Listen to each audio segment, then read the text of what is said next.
ईद और बकरीद के दिन औरतों के पहनावे देख लो और अपनी जवान बच्चियों को देख लो जिनकी उम्र 10 साल से बड़ी है। याद रखिएगा 10 साल से बड़ी लड़की के ऊपर पर्दा फर्ज हो जाता है। 10 साल से बड़ी लड़की का फिर सर का एक बाल भी किसी गैर मर्द को नहीं दिखना चाहिए। हमारी नजरों में बहुत मामूली बात है, छोटी है। आजकल 10-11 साल की लड़कियां बालिग हो रही हैं।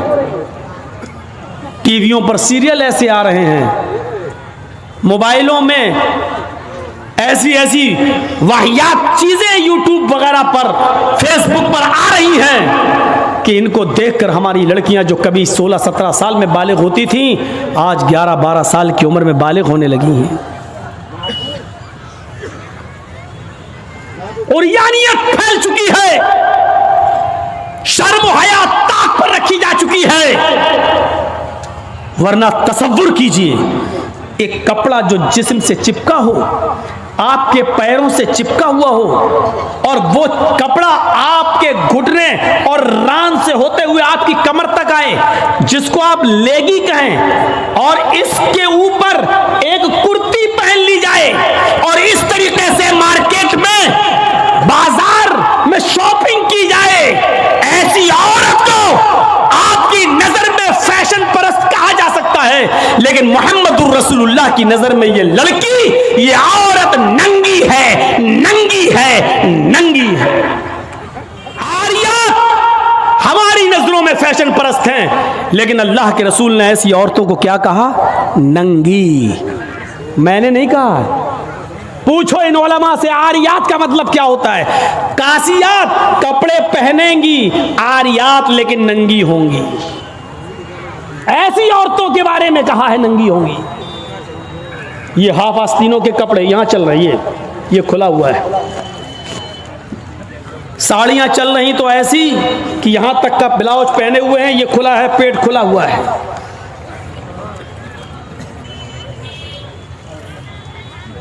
और जो चंद बुरके अब चल भी रहे हैं बिहार बंगाल में, पहले तो चलते नहीं थे, तो अब बुरकों में भी डिजाइन चलने लगी है। कड़े हुए बुरके, डिजाइनदार बुरके। अब एक बात बताइए, बुरके को आप एक तो डिजाइनदार बना रहे हैं, और दूसरा जब औरत या लड़की जब बुरका ओढ़ती है तो सीने पर फूल बना दिए आप। ये बताइए यहां फूल बनाने की क्या जरूरत थी? जब वो पहनती है तो फूल सीने पर, और वो लड़की ने ये बुर्का खरीदा क्यों? इसका मतलब क्या है कि वो भी इसलिए खरीद रही है ताकि मेरे फूलों पर नजर। ये सुनना पड़ेगा तुम्हें नहीं, तुम्हारे बाप को भी सुनना पड़ेगा। जब तक मैं इस कुर्सी पर हूं, ये अथॉरिटी, ये पावर मुझे इस्लाम ने दिया है, सुनना पड़ेगा। क्यों खरीदा है उसने ये बुर्का? यूपी साइड में आ जाओ, लखनऊ के बुरके देख लो, बंबई के देख लो, हैदराबादी बुरके देख लो। कसम खुदा की अब बुरके बुरके नहीं रह गए। अब 60 साल की बुढ़ी भी ओढ़ ले तो ऐसा लगता है जैसे वो 18 साल की लड़की जा रही है। ये बुरके एक बार सच्चा वाकया है। 60, 65, 70 साल की बुढ़िया ऐसा ही बुरका ओढ़ के चेहरा छुपा के जा रही थी धीरे धीरे। भाई बुढ़ी थी, वो धीरे धीरे चल रही थी, तो एक लड़का उसका पीछा करने लगा। 20-22 साल का लड़का उस बुढ़ी का पीछा करने लगा, क्योंकि जो सोचने लगा बुर्का इतना खूबसूरत है तो बुरके के अंदर कितना खूबसूरत माल होगा, बुरके वाली कैसी होगी, उसका पीछा करने लगा। बुढ़िया धीरे धीरे चल रही, लड़का समझ रहा मुझे लिफ्ट दे रही है, मेरी वजह से धीरे धीरे चल रही, जबकि वो अपनी कमजोरी की वजह से धीरे धीरे चल रही। बुढ़िया समझ गई कि लड़का मेरा पीछा कर रहा है, तो थोड़ी दूर चलने के बाद उसने अपना नकाब खोला और अपनी तुतलाती जबान में बोली, बेटा। लड़के का तो मूड खराब हो गया, कमबख्त मेरा तो मामला ही गड़बड़ हो गया। बेटा तू मेरा पीछा क्यों कर रहा है, मैं तो तेरी अम्मा की उम्र की हूं। लड़के को भी गुस्सा आ गया, कहती बात मैं अपने लिए नहीं अपने अब्बा के लिए ढूंढ रहा हूं। अब 60 65 70 साल की बूढ़ियों को ऐसे खूबसूरत बुर्के पहनने की क्या जरूरत। बुर्कों का मकसद जो कभी था पर्दा, लेकिन आज उनका मकसद भी वो नहीं रह गया। अल्लाह के नबी के ज़माने में एक सहाबी अल्लाह के नबी के पास आती हैं, मुस्नद अहमद की सही रिवायत, जिनकी चादर कपड़े से नीचे, टखने से नीचे, चप्पल से नीचे ज़मीन की मिट्टी उड़ाती हुई आती है और कहती है अल्लाह के रसूल मैं इस चादर को ओढ़कर नमाज पढ़ने जाती हूँ। आपने कहा चादर इतनी नीची होनी चाहिए। उसने कहा अल्लाह के नबी कभी कभी ज़मीन पर पेशाब व पायखाना पड़ा होता है, गंदगी पड़ी होती है, तो क्या मैं थोड़ी सी ऊपर करके पायखाना गंदगी को क्रॉस करके आगे निकल जाऊं। आपने कहा नहीं, दाएं से निकल जा, बाएं से निकल जा। कहने लगी दाएं भी मर्द बैठे होते हैं, बाएं भी मर्द बैठे होते हैं, मुझे उसी गंदगी के ऊपर से निकलना है। अल्लाह के रसूल इजाजत दे दीजिए, मैं थोड़ा सा ऊपर कर लूं और निकल जाऊं, उसके बाद नीचे कर लूंगा। जब गंदगी को क्रॉस कर लूंगी तो चादर में नीचे कर लूंगी। अल्लाह के नबी कहते हैं अगर मर्द दाएं बैठे हैं, बाएं बैठे हैं, तो तू उसी गंदगी के ऊपर से निकल जा।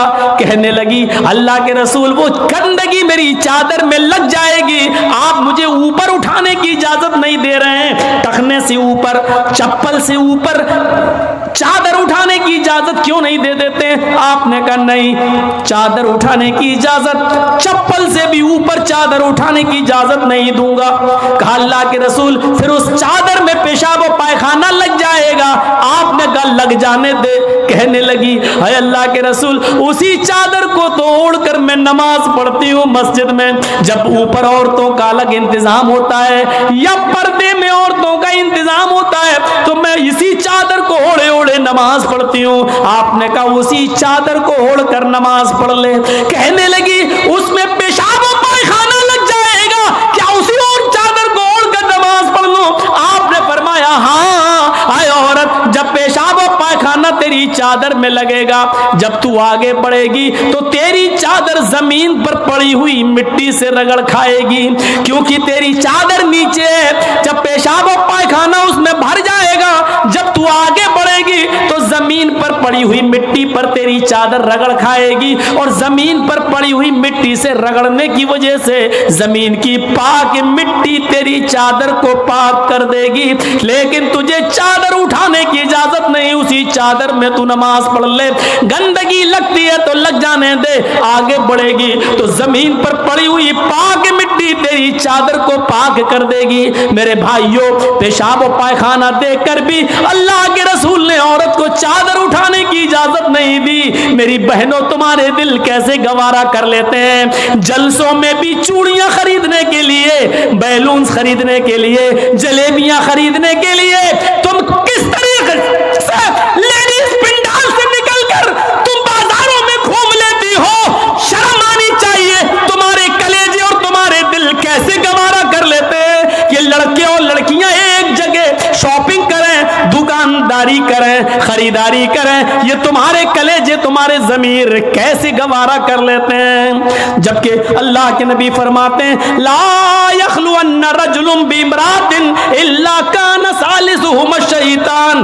कोई मर्द किसी औरत से तन्हाई में न मिले, कोई मर्द किसी औरत से अकेले में न मिले कि उसमें तीसरा शैतान होता है, उसमें तीसरा बहकाने वाला शैतान होता है। मेरे भाइयों, इस्लाम का कानून यही है, इस्लाम का निजाम यही है। एक औरत, उसका शौहर मर चुका है, औरत के पास बहुत ज्यादा पैसा है, वो हज करना जाना चाहती है, शौहर इंतकाल कर गया, अब औरत अकेले हज करने नहीं जा सकती है, जबकि मुस्तती है, साहिब इस्तिताअत है, हज करने जाना चाहती है, अच्छा काम करने जाना चाहती है। इस्लाम कहता है कि तेरा शौहर नहीं है तो भाई के साथ जा, भाई नहीं है तो बाप के साथ जा, बाप नहीं है तो बेटे के साथ जा, लेकिन किसी महरम का होना जरूरी है, उसके साथ जा। चीख कर औरत कहती है कोई नहीं है, मेरे पास दौलत है। अल्लाह के नबी कहते हैं फिर दौलत संभाल कर अपने पास रख। अगर तेरा भाई नहीं है, बेटा नहीं है, शौहर नहीं है, बाप नहीं है, कोई महरम नहीं है, तो तू तू अकेले हज करने नहीं जा सकती है। नहीं, अय अल्लाह के नबी, मेरा पड़ोस में बड़ा अच्छा नेक हाजी नमाजी नेक आदमी रहता है, मैं इसको भाई बना लेती हूँ, चली जाऊं। फरमाया नहीं नहीं, मुंह भोले भाई को भाई बनाकर उसके साथ तुम हज करने नहीं जा सकती हो, इसलिए कि अपने मुंह से किसी को भाई बोलने से वो तुम्हारा सगा भाई नहीं हो जाएगा, अपने मुंह से किसी को बेटा बोल देने से वो बेटा नहीं हो जाएगा। तुम किसी को बेटा बोल दो, भाई बोल दो, जो चाहो बोल दो, लेकिन इस्लाम ये कहता है कि उसके साथ भी औरत को इजाजत नहीं है कि वो हज करने जाए। अगर कोई नहीं है तो मत जाओ, लेकिन इस्लाम इस बात की इजाजत नहीं देता है कि तुम अकेले जाओ या किसी को बहन, किसी को भाई या बेटा बना कर जाओ, इस बात की इजाजत नहीं देता। इस्लाम एक इबादत में, हज जैसी इबादत में भी औरत को किसी गैर मर्द को मुंह बोले भाई और मुंह बोले बेटे के साथ भी जाने की इजाजत नहीं देता। तो मेरे भाइयों, जब खाने काबा में जाने की इजाजत नहीं देता है, सफा मरवा की सई की इजाजत नहीं देता है, इतनी खूबसूरत इबादत की इजाजत नहीं देता है, तो बाजारों में अकेले घूमकर शॉपिंग करने की इजाजत कैसे देगा? फिर बाजार के अंदर औरत को अकेले जाने की इजाजत कैसे देगा? इतनी खूबसूरत इबादत करने की इजाजत नहीं देता है, इतनी खूबसूरत इबादत करने की इजाजत नहीं देता है, तो मेरे भाइयों फिर औरत को बाजारों में घूमने की इजाजत कैसे देगा? फिर बाजार में घूमने और बाजार में सैर व तफरीह की इजाजत कैसे देगा? हमारी माँ बहनों को इस बात को सोचना चाहिए, गौर करना चाहिए, संजीदगी से इसको लेना चाहिए। एक जमाना था, हजरत फातिमा कह रही हैं, आए अली, मैं इतनी बीमार हूँ, इतनी बीमार हूँ, लगता नहीं कि इस बीमारी में मैं बच पाऊंगी। आए अली, अगर मुझे कुछ हो जाए, अगर मेरा इंतकाल हो जाए, आए अली, तो मुझे दिन के उजाले में दफनाने मत ले जाना, रात की तारीकी में ईशा की नमाज के बाद मुझे कब्रिस्तान में दफन करना। हजरत अली ने कहा, आए फातिमा, ऐसा क्यों कह रही हो? अगर तुम्हारा इंतकाल सुबह फजर के बाद हो तो क्या ईशा तक हम तुम्हारे जनाजे को रखेंगे, मिट्टी को रखेंगे? तुम्हारे बाप का, तुम्हारे अब्बू का फरमान है कि मैयत को जल्दी कब्रिस्तान ले जाओ, फिर मैं लेट कैसे करूं? फरमाती हैं, आए अली, आए मेरे प्यारे शौहर, मुझे रात में ही ले जाना, मेरी बात को गिरा बांधो, मेरी बात को मजबूती से पकड़ लो, मेरी वसीयत को याद रखना, चाहे मेरा इंतकाल कभी भी हो, लेकिन मुझे ईशा के बाद दफनाना, मुझे दिन के उजाले में कब्रिस्तान न ले जाना। आए अली, मैं नहीं चाहती हूं कि मेरे मुर्दा जिस्म पर पड़े हुए कफन पर भी किसी गैर मर्द की नजर पड़े, मैं अपने कफन पर भी किसी गैर मर्द की नजर नहीं पड़ने देना चाहती हूँ। आए अली, मुझे रात में ले जाना, दिन के उजाले में नहीं, मैं नहीं चाहती कि मेरे कफन पर भी किसी गैर मर्द की नजर पड़े। मेरे भाइयों, इंतकाल के बाद निकाह जायज नहीं है, इंतकाल के बाद शादी नहीं होती है, लेकिन इंतकाल के बाद भी अपने जिस्म को तो छोड़ो, अपने कफन को भी किसी गैर मर्द को देखने की इजाजत नहीं दे रही है। ये था हजरत फातिमा का पर्दा। इस पर्दे की रोशनी में मेरी बहनों, अपने गरीबानों में झांक कर देखो, अपने गरीबानों के बटन खोलो और तलाश करो, हम कहां खड़े हैं, हमारा पर्दा क्या है, हमारी इज्जत व आबरू क्या है। आज हमारे चेहरों को हरकस और नाकस देख रहा है, कल तक हमारे इन खूबसूरत गालों को कभी आसमान की निगाहों ने भी नहीं देखा था, चांद और सितारों ने भी नहीं देखा था, और आज जो चाहता है देख लेता है, हरकस और नाकस जिसको चाहो आज वो बड़ी आसानी से हमारी बहनों बेटियों का दीदार कर रहा है। और एक और बात, जितना अमीर बाप है, जितना अमीर बाप है, जितना भी बाप अमीर मिलेगा आपको, आप देखिएगा उसकी बेटी उतने ही कम कपड़े पहने हुए होगी। किस बात का अमीर है तू? काहे का अमीर है तू? अपनी बेटी को 5 मीटर का कपड़ा लाकर नहीं दे सकता है तो काहे का अमीर है तू?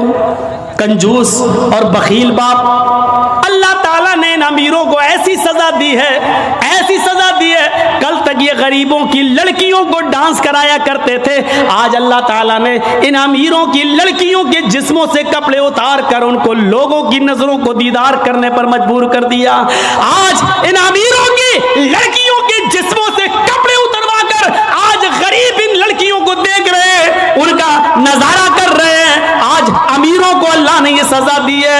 आज वो फैशन समझते हैं कि मेरी बेटी फैशनेबल कपड़े पहने हुए हैं। नहीं नहीं मेरे भाइयों, मेरी भाइयों, आप अपनी बहनों के जिम्मेदार हैं। अल्लाह के नबी ने फरमाया कि जिस लड़की का बाप जिसकी बेटी बेपर्दा घूमे वो बाप दयूस है, जिसकी बहन बेपर्दा घूमे वो भाई दयूस है, जिसकी बेटी बेपर्दा घूमे वो बाप दयूस है, जिसकी बीवी बेपर्दा घूमे वो शौहर दयूस है। गौर करो कितनी साफ लफ्जों में, कितने साफ लफ्जों में अल्लाह के नबी ने फरमाया, जिसकी बहन बेपर्दा घूमे वो भाई दयूस, जिसकी बेटी बेपर्दा घूमे वो बाप दयूस, जिसकी बेटी बेपर्दा घूमे वो बाप दयूस, जिसकी बीवी बेपर्दा घूमे वो शौहर दयूस। अब दयूस का माना अगर हम समझ जाएं तो सारा मामला हल हो जाए। दयूस, दयूस का ये तो अरबी लफ्ज़ है ना, इसका उर्दू में तर्जमा होता है, सुनने की ताकत है, सुनेंगे। दयूस का मतलब होता है भड़ुआ, और भड़ुआ किसको कहते हैं बताने की ज़रूरत नहीं, जानते होंगे।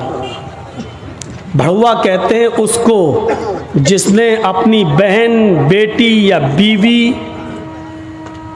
या माँ को गलत काम करने के लिए किसी अड्डे पर बिठा दिया हो, चकले पर बिठा दिया हो और उनसे गलत काम करवाता हो और उनकी कमाई खाता हो। अरबी ज़बान में इसको दयूस कहते हैं और उर्दू में इसको भड़ुआ कहते हैं। कितना सख्त जुमला इस्तेमाल किया अल्लाह के रसूल ने। मौलाना जर्जीस को आप कह रहे होंगे ये क्या हो गया इसको। अल्लाह के नबी ने कहा जिसकी माँ बेपर्दा घूमे और बेटा अपनी माँ की बेपर्दगी पर कुछ ना बोलता हो वो बेटा भड़ुआ, जिसकी बीवी बेपर्दा घूमे और शौहर अपनी बीवी की बेपर्दगी पर कुछ ना बोले वो शौहर भड़ुआ,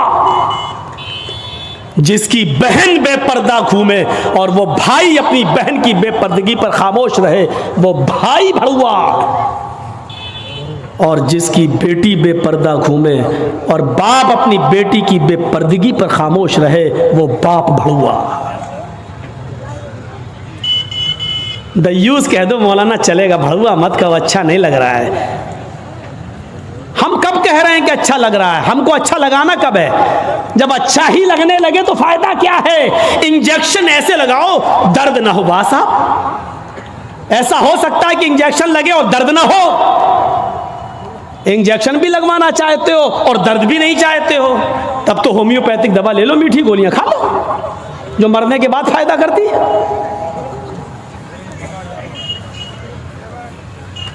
होम्योपैथिक दवा के बारे में यही मशहूर है, बहुत लेट फायदा करती है, तो हमने कह दिया मरने के बाद फायदा करती है। लेकिन सिस्टम मिल जाए तो जादू की तरह भी फायदा करती है, बहुत जल्दी भी करती है। तो जब आपको मीठी गोलियां ही खाना है, होम्योपैथिक दवा, तो फिर मत कराओ तकरीरें, और तकरीर करा रहे हो तो सुनो, सुनना पड़ेगा। कितने लोग हैं आज जो अपनी बीवी की बेपर्दगी पर सवाल उठाते हैं? कितने ऐसे हैं जिनकी बेटियां आज बेपर्दा घूमती हैं और वो बाप अपनी बेटियों को डांटते हैं? अगर माँ बाप अपनी बेटियों को सही से जिम्मेदारी निभाने लगे तो आज एक भी लड़की के पास एंड्रॉयड मोबाइल ना हो। हमारी 18-20 साल की लड़की जिसकी शादी नहीं हुई घर पे रहती है, उसके हाथ में एंड्रॉयड मोबाइल चीख चीख के बता रहा है कि बाप की तरबियत में कमी है, बाप अपनी बेटी पर पूरा का पूरा हुक्मरान नहीं है, हाकिम नहीं है, या ये कह रहा है बेटी के हाथ में वो एंड्रॉयड मोबाइल चीख चीख के कह रहा है ये बाप ना कह रहा है बेटी के आगे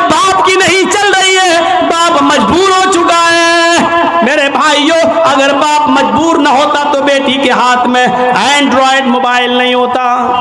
क्या जरूरत है बेटी के हाथ में देने की, वो तो घर में रहती है, क्यों चलाएगी साहब? आपकी बेटी 18-20 साल की क्यों फेसबुक चलाएगी, क्यों व्हाट्सएप चलाएगी, क्यों मैसेंजर चलाएगी? और आप कैसे अपनी बेटी को फेसबुक और मैसेंजर और व्हाट्सएप चलाने के लिए ढील दे सकते हैं? कैसे? आपका ये दिल कैसे गवारा कर लेता है? आप जिम्मेदार हैं। हमारी ये बेटियां कल बच्चों की माएं बनेंगी, शादी के बाद इनको अपने बच्चों की तरबियत करना है। माँ के कदमों के नीचे जन्नत बताई गई है। हालांकि ये कोई हदीस नहीं है, एक मकूला है, लेकिन बच्चे अपने माँ के कदमों के नीचे जन्नत कैसे ढूंढें? ये आजकल की माँ के कदमों के नीचे जन्नत है? जिसको खुद नहीं मालूम कि कदम मेरे कहाँ हैं, उसके कदमों के नीचे बच्चे जन्नत ढूंढेंगे? हमें सोचना है, हमें अपनी बेटियों की तरबियत करना है। इमाम अहमद इब्न हंबल अपनी मुस्नद के अंदर एक वाकया नकल करते हैं कि एक सहाबिया थी, उनके घर में एक बच्चा पैदा हुआ। एक सहाबिया थी, उनके घर में एक बच्चा पैदा हुआ।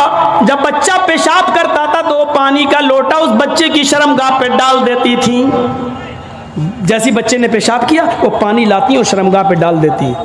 वो सहाबिया कहती हैं, मेरा बेटा जब चलने के लायक हुआ, पहला दिन था उसका चलने का, पहला दिन था मेरे बेटे के चलने का, पहला दिन था मेरा बेटा खड़े होकर जब चला, मेरे बेटे को जब पेशाब की जरूरत महसूस हुई तो उसने पानी का बर्तन देखना शुरू कर दिया। माँ कहती है कि मैं देख रही थी अपने बेटे को, जब भी वो पेशाब करता था तो मैं पानी उसकी शर्मगाह पे डाल देती थी। आज देखती हूँ मेरा बेटा चल रहा है, देखती हूँ ये क्या करता है। जब बेटा पहला दिन चलने के लायक हुआ, पहला दिन था, तो बेटे ने पानी का प्याला उठाया और दोनों हाथ से पकड़कर धीरे धीरे चला और एक कोने में जाकर बैठ गया, पेशाब किया और पेशाब करने के बाद वो पानी का प्याला अपनी शर्मगाह पे डालने लगा। उसको इस्तिंजा करना नहीं आता था, उसको धोने का तमीज भी नहीं मालूम था, उसको पता ही नहीं, लेकिन वो वैसा ही कर रहा है जैसी उसकी माँ ने उसको बताया। जैसे उसकी माँ उसके साथ कर देती थी, वो पानी का प्याला उठाकर अपनी शर्मगाह पे डाल लिया और खाली प्याला लेकर अपनी माँ के पास आ गया। माँ की आंखों में आंसू आ गए, आसमान पर नजर डालकर कहती है, फुज़्तु बिरब्बिल काबा, काबे के रब की कसम में कामयाब हो गई, अल्लाह की कसम में कामयाब हो गई। अपने बच्चे को जो सिखाना चाहती थी मेरे बच्चे ने वो सीख लिया।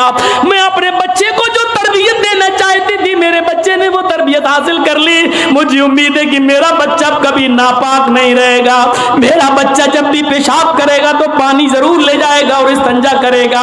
उस जमाने की माएं अपने बच्चों को बचपन से ये आदतें डलवाती थी, और आजकल की माँ देख लो, अपने बच्चे का अंडरवियर नेकर उतार कर कहती बेटा यहाँ खड़े होकर पेशाब कर ले। ये माएं अपने बच्चों को क्या तरबियत देंगी? जबकि नेपोलियन ने कहा था कि mother's lap is first college for children, माँ की गोद ये बच्चे का पहला मदरसा होती है, पहली यूनिवर्सिटी माँ की गोद है। जो बच्चा अपनी माँ की गोद से तरबियत हासिल करके नहीं निकला वो किसी यूनिवर्सिटी से तरबियत हासिल नहीं कर सकता है। आज भी देख लो, किशनगंज में भी यूनिवर्सिटियां होंगी, किशनगंज में भी कॉलेज होंगे, उस कॉलेज से बीए, एमए, पीएचडी, एमबीबीएस और एमडी की डिग्री लेकर निकलने वाले बच्चों की तादाद भी बहुत होगी, लेकिन उन्हीं बच्चों को देखिए खड़े होकर सड़क के किनारे पैंट की चैन खोलकर धार मार रहे होंगे, पेशाब कर रहे होंगे।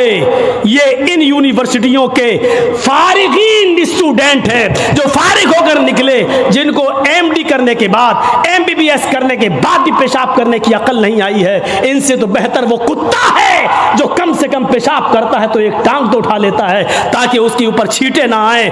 इन्होंने यूनिवर्सिटी से पढ़ने के बाद भी ये कुत्ते से भी बदतर बनकर निकले हैं। वो यूनिवर्सिटी इनको इंसान नहीं बना सकी, वो कॉलेज उनको इंसान नहीं बना सके, वो स्कूल इनको इंसान नहीं बना सके।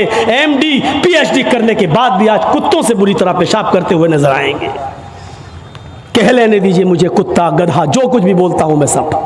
आज मुझे इजाज़त दीजिए। मेरे भाइयों, कहो कि जानवरों की इजाज़त मत बोलो, हम लोग इंसान हैं। कुरान ने भी जानवरों की मिसालें दी हैं। उलाइका कल अनआम बल हुम अज़ल, ये चौपायों की तरह हैं बल्कि उनसे भी ज़्यादा गए गुजरे।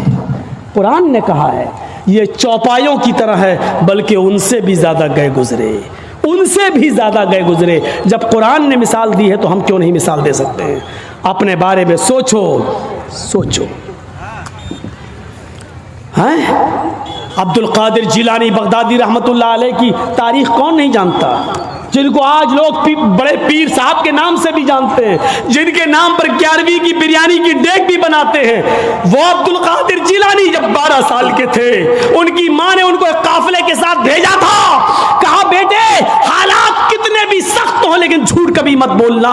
और जब चोरों ने और डाकुओं ने जब इस काफिले को लूटा तो इस बच्चे से पूछा अब्दुल कादिर से, तेरे पास भी कुछ है? उसने कहा हाँ है। कहा क्या है? 40 अशरफी। कहाँ है? मेरे कुर्ते के अस्तर में। अस्तर को फाड़ के देखा तो 40 अशरफी मिली। पूछा बेटा ये तो ऐसी जगह छिपी हुई थी, किसी को पता नहीं, तूने क्यों बता दिया?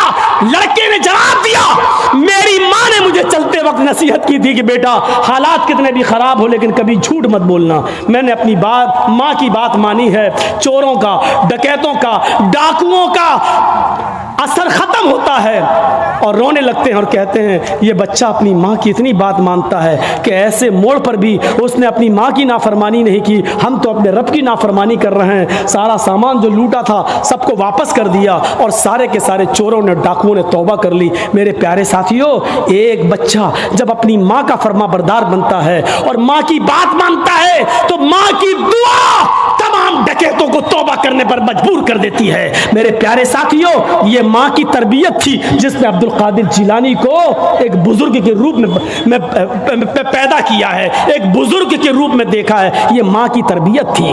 और एक उस माँ की तरबियत पर नजर डालो कि जब सुल्तान डाकू को फांसी हुई, जब सुल्तान डाकू को फांसी के तख्ते पर लटकाया गया तो उससे पूछा गया तुम्हारी आखिरी तमन्ना क्या है? उसने कहा मेरी आखिरी तमन्ना यह है कि मेरी फांसी मेरी माँ के सामने मुझे दी जाए। उसकी माँ को बुलाया गया, कहा तेरा बेटा तेरे आंखों के सामने मरना चाहता है। सुल्तान डाकू की माँ की आंखों में आंसू आ गए। पुलिस वालों ने पूछा आखिर माँ के सामने तुम क्यों मरना चाहते हो? उसने कहा ताकि मेरी माँ देखे मौत के वक्त पैर कैसे तड़पते हैं, हाथ कैसे तड़पते हैं और रूह कैसे निकलती है। कहा लेकिन तुम इसके लिए माँ को क्यों मजबूर करके लाए हो? फरमाया पुलिस वालों तुम नहीं जानते हो, जब मैं 8 साल का था, 10 साल का था, मेरी माँ ने मुझसे एक अंडा मंगवाया था। मैं एक दुकान पर गया था, मैं अंडा लेने गया था लेकिन एक अंडा मैंने चोरी कर लिया था दुकानदार का और मैं उसको अपनी जेब में भर लिया था। फिर मैंने उसके पैसे नहीं दिए थे, वापस आ गया। मैंने जब वो अंडा अपनी माँ को दिया और पैसे भी वापस किए, माँ ने कहा क्या हुआ, अंडे वाले ने पैसे नहीं लिए? मैंने कहा नहीं, मैं अंडा चुरा लाया हूं। तो मेरी माँ ने मुझे थपथपाया था कि बेटा हम लोग गरीब हैं, अच्छा किया तूने ये पैसा बचा लिया, किसी और काम आएगा। फिर यहीं से मुझे चोरी की आदत पड़ती है, मेरे हौसले बढ़ते हैं, फिर मैं डाकू बनता हूं। फिर मैंने लोगों का माल लूटा और जब लोगों ने नहीं दिया तो मैंने उनकी जानें ली। फिर मैं बहुत बड़ा लुटेरा बन गया और इतना बड़ा लुटेरा बना के पकड़ा गया और कानून ने मुझे फांसी की सजा दी। अगर मेरी माँ ने मुझे अंडा चुराते वक्त जब मैं घर पे लाया था उसी वक्त एक थप्पड़ मारा होता और अंडे वाले को देकर माफी मांग ली होती तो आज मैं इतना बड़ा चोर नहीं बनता। लड़के के माँ बाप आ गए, नहीं ये बच्चा हमारे खानदान का चश्मो चिराग है, हम तुम्हारी शादी नहीं करवाते तो ये बच्चा नहीं आता। तुम इस बच्चे को भी बददीन बनाओगे, मोहम्मद के रास्ते पे चलाओगे, ये अपने बाप दादा का दीन छोड़ देगा। तुम्हें जाना है तो जाओ लेकिन बच्चे को हमारे हवाले कर दो। बीवी को ससुराल वालों ने ले लिया, बच्चे को अपने घर वालों ने छीन लिया, लेकिन हिजरतों के सताए हुए मालो दौलत जिनका ले लिया गया, वो बीवी बच्चे भी जिनके छीन लिए गए, इन्होंने सारी कुर्बानियां दी लेकिन मदीने पहुंचे। मक्के वालों ने जुल्म की इतने पहाड़ तोड़े थे रसूलुल्लाह जब मक्का छोड़कर मदीने की तरफ रवाना हो रहे थे तो आखिरी दीदार खाने काबा का आप कर रहे थे, तो खाने काबा का गिलाफ पकड़कर ये कह रहे थे, ऐ काबा, मुझे तेरे बाशिंदों ने मजबूर कर दिया, जुल्म सितम कर करके हमें और हमारे साथियों को मजबूर कर दिया मक्का छोड़ने पर।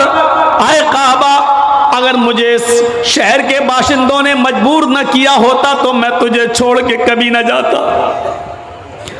आपने उस काबे का आखिरी दीदार किया और आंखों में आंसू लेकर काबे को का दीदार करके वहां से निकल जाते हैं और मक्का छोड़कर मदीना की तरफ पहुंच जाते हैं। लेकिन एक दिन जब मक्का फतह होता है और उसकी बागडोर जनाब मोहम्मद रसूलुल्लाह के हाथ में आती है, खाने काबा में घुस जाते हैं, हजरत अली के कांधे पर सवार हैं, छड़ी आपके हाथ में है। खाने काबा को पाक करने की जरूरत पड़ती है। सबसे पहले उन्हीं 360 मूर्तियों को हटाया जाता है, क्योंकि उसी को हटाने के लिए और उसी खाने काबा में तौहीद का डंका बजाने के लिए मोहम्मद को खातिमुन नबीयीन बनाकर भेजा गया था। इसलिए आज मक्का फतह हो गया है, मक्के से मूर्तियों का निकाला जाना, बुतों का निकाला जाना जरूरी था। मक्के में घुस जाते हैं, खाने काबा की एक एक मूर्ति को गिराते जाते हैं, एक एक मूर्ति पर लाठी मारते हैं, वो जमीन पर गिरती और टूट जाती। एक एक मूर्ति को छड़ी से गिराते जाते और कहते जाते, जा अल हक व ज़हक़ल बातिल इन्नल बातिल कान ज़हूक़ा, हक आ गया और बातिल मिट गया, और बातिल को तो मिटना ही था। जब आपने मूर्तियों से खाने काबा को साफ कर दिया तो उस मौके पर एक सहाबी थे, हजरत सहल, खड़े होकर कहने लगे, आए मक्के के काफिरों, तैयार हो जाओ, आज तुम्हारी भी गर्दनें उड़ाई जाएंगी। तुमने हमारी गर्दनें उड़ाई थी, तुमने हमारे बीवी बच्चों को सताया था, हमें मक्का छोड़ने पर मजबूर किया था। आज इंतकाम के लिए तैयार हो जाओ, आज हम बदला लेंगे, आज हम भी इंतकाम लेंगे। हजरत साल ने कहा, हजरत साद ने, अल यौम यौमुल मलहमा, आज का दिन तो टुकड़े टुकड़े कर देने का दिन है, आज का दिन तो बोटी बोटी कर देने का दिन है, आज का दिन तो एक दूसरे की गर्दनें उड़ाने का दिन है। आज तो तुमने, आज मक्का हमारे हाथ में आ गया है, आए मक्के के काफिरों, आज तुम्हारी गर्दनें उड़ाई जाएंगी, आज तुम्हें कत्ल किया जाएगा, आज तुम्हारे किए हुए एक एक जुल्म और एक एक जुर्म का इंतकाम लिया जाएगा, बदला लिया जाएगा। जैसे हजरत साद ये पुकारते हैं, दूसरी जगह मोहम्मद रसूलुल्लाह सल्लल्लाहु अलैहि वसल्लम बैठे हुए थे, वो फरमाते नहीं, आए मक्के के काफिरों, तुम्हें साद के इन जुमलों से डरने की जरूरत नहीं है, आज तुम्हारे ऊपर कोई खौफ नहीं है, आज तुम्हें डरने की कोई जरूरत नहीं है। साद ने तो इंतकाम की भावना में कह दिया कि आज का दिन बदले का दिन है, आज के दिन गर्दनें उड़ाई जाएंगी, बल अल यौम यौमुल मरहमा, आज का दिन बोटी बोटी करने का नहीं, आज का दिन तो रहमो करम करने का दिन है, आज का दिन तो अफ़ू दरगुजर का दिन है, आज का दिन तो एक दूसरे को माफ कर देने का दिन है, आज का दिन तो एक दूसरे को नजरअंदाज कर देने का दिन है, आज का दिन तो एक दूसरे को माफी देने का दिन है। आओ अपने जुर्मों की माफी मांगो, हम माफ करने के लिए तैयार हैं। और आपने मक्के के अंदर एक एक मुजरिम को माफ किया, और जुर्म भी ऐसा वैसा नहीं, बहुत खतरनाक जुर्म जिन्होंने किए। हिंदा आती है जिसने हमजा का कलेजा निकाला था, वो हिंदा आती है जिसने हमजा की नाक काटी थी, कान काटा था और उसका हार बनाकर अपने गले में पहना था, वो हिंदा आती है जिसने हमजा का पेट फाड़ा था, हमजा का पेट फाड़कर कलेजा निकाला था, कलेजे की बोटियों को जबान पे रखकर दांतों से चबाया था, खाने की कोशिश की लेकिन दिल गवारा नहीं किया, इसलिए थूक देती है। वो हिंदा सामने खड़ी है जिसने मोहम्मद रसूलुल्लाह के चचा हमजा की गर्दन काटी हो, नाक काटी हो, कान काटा हो, हिंदा सामने खड़ी है जिसने हमजा का पेट फाड़ा हो, कलेजा निकाला हो और कलेजे को अपने दांतों में रखकर चबाया हो और थूक दिया हो। वो हिंदा सामने खड़ी है, आज अपने जुर्म की माफी मांग रही है। कोई भी बागैरत दिल इस जुर्म के बाद इसी ऐसी औरत को माफ करने के लिए तैयार नहीं होगा। देख लीजिए, वो एक लड़की जिसका रेप हुआ था और उसके बाद मार डाला गया निर्भया को, और आप देख लीजिएगा उसके चारों कातिलों को जो फांसी दी गई थी अभी चंद महीने पहले या 1-2 साल पहले, जो फांसी के तख्ते पर लटकाया गया। आखिरी वक्त तक भी निर्भया की मां ने और निर्भया के बाप ने उन मुजरिमों को माफ नहीं किया। हर कोई अपने रिश्तेदार के कातिल को माफ करना गवारा नहीं करता। खुद आपका बेटा जिसने आपके आंखों के सामने मार डाला हो, क्या आपका कलेजा उसको माफ कर देगा? आपका दिल कभी गवारा नहीं होगा। आप तो चाहेंगे कि इसको तड़पा के मारा जाए। नबी अकरम के सामने हिंदा खड़ी है, हुकूमत नबी की, सल्तनत नबी की, जिम्मेदार नबी, पूरे मक्के की बागडोर नबी के हाथ में, और हिंदा कह रही है कि हाँ मैंने ये जुर्म किया है, अय अल्लाह के रसूल हमें माफ़ कर दीजिए। और आप अपने कलेजे पर पत्थर रखकर, अपने दिल पर पत्थर रखकर कहते हिंदा जा मैंने तुझे माफ़ कर दिया, लेकिन एक रिक्वेस्ट है, एक अपील है, एक गुजारिश है, मेरे सामने मत आना, कभी भी मेरे आंखों के सामने मत आना। हिंदा, जब तू मेरी आंखों के सामने आती है तो मुझे अपने चचा की लाश याद आ जाती है, अपने चचा का चेहरा याद आ जाता है, उसके चेहरे पर कटी हुई नाक और कटा हुआ कान याद आ जाता है, उसका फटा हुआ पेट मुझे याद आ जाता है, उसके पेट से निकला हुआ कलेजा मोहम्मद की नजरों के सामने आ जाता है। हिंदा, मैंने माफ तो किया लेकिन मेरे सामने मत आना, इसलिए कि तू जब आती है तो मुझे मेरे चचा की याद आ जाती है। रहमतुल लिल आलमीन की रहमत देखो एक दुश्मन के साथ। वो अलग बात है कि हिंदा बाद में इस्लाम ले आई, लेकिन आपने उस वक्त उसको माफ कर दिया। कहां मिलेगी ऐसी रहमत? सच कहा कुरान ने, आदम से लेकर ईसा तक जितने भी नबी आए, हर नबी एक कौम एक कबीले के लिए, लेकिन जो भी आया उसने आखिरी नबी के बारे में जरूर बता दिया कि एक नबी आएंगे, सारी कायनात के होंगे।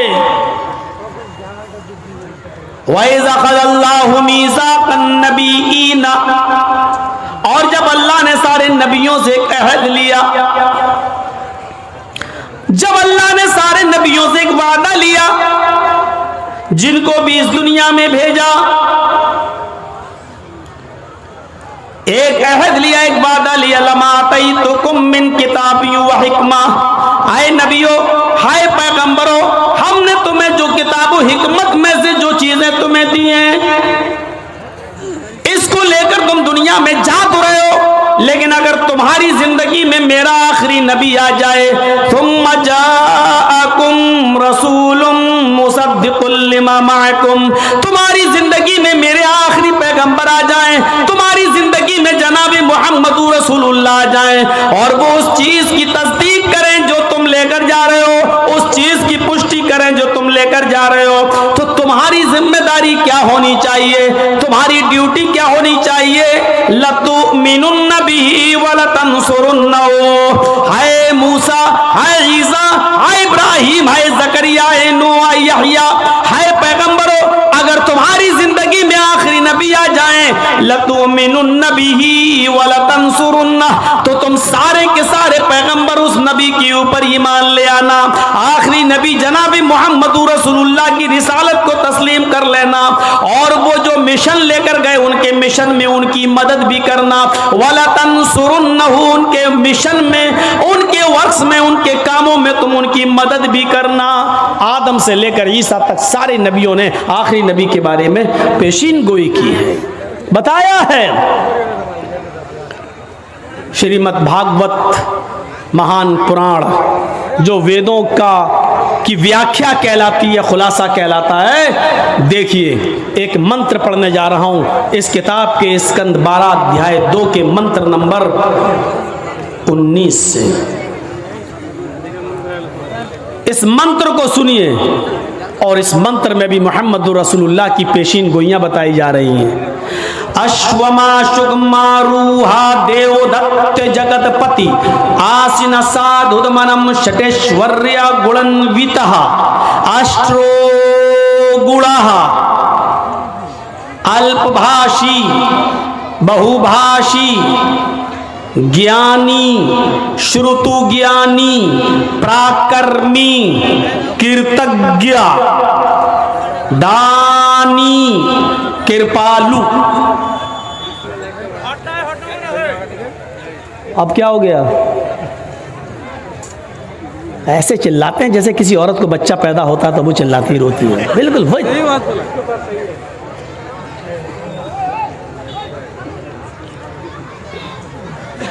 हम तो समझते हैं औरतों ही को दर्द होता है, इनको उनसे भी ज्यादा दर्द होता है।